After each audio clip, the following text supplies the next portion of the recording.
have personally always known, because I've been in this work for a while, when we talk about underrepresented minority students from a deficit mindset, they're considered at risk. And it's like, why are they considered at risk? It has nothing to do with their intellectual abilities. And then also my research, race was not significant in any of those factors for first year GPA. So that's academic performance, first year retention, and then also credit hour completion. So it's not because there's an innate inability to learn. So let's debunk that, and then that causes us to think from a institutional structure of what are some of the barriers that could trip up underrepresented minority students, because it has nothing to do with them being able to learn. So we have to look at our spaces on campus.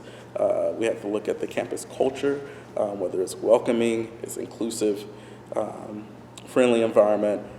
We have to look at teaching styles. There's different learning styles that must take place. You have to take into consideration historical trauma and trauma that happens in the household as well that has to kind of be dealt with. So it's kind of opened the eyes of, we really need to understand if a student's not being successful, why? I think that's the biggest question, is why aren't they successful?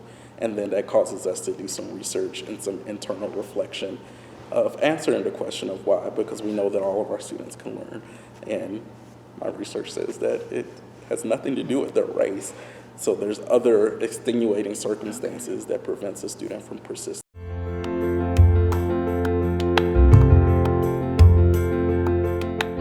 We use the cohort model. So those students that are coming in, let's say this fall of 19, that's our cohort for the RISE community circles, and we track them specifically throughout those first 3 years. But we have those student IDs, we have all these indicators that we have for these students to be able to continue to track them, because our data has shown once they get past that third year, then they're usually on a good path to graduation, which doesn't require as much intensive resources that we have to provide to the student. So we're maintaining that contact. We're building those connections early with faculty and staff that are kind of helping out with our program.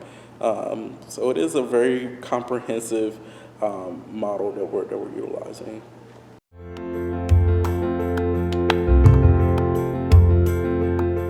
One of the things that we've experienced, not only just with this program, but also with a more centralized advising model, is that we're having more stronger connections between students and faculty and staff, depending on what those structured interactions are.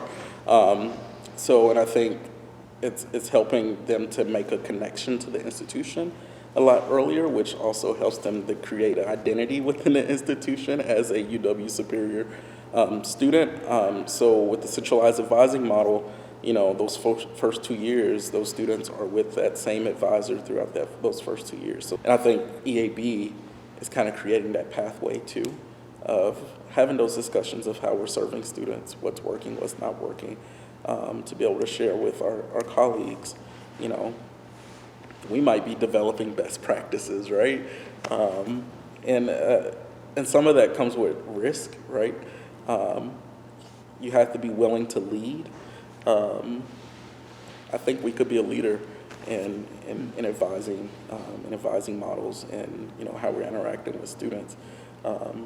So maybe we'll develop the best practices.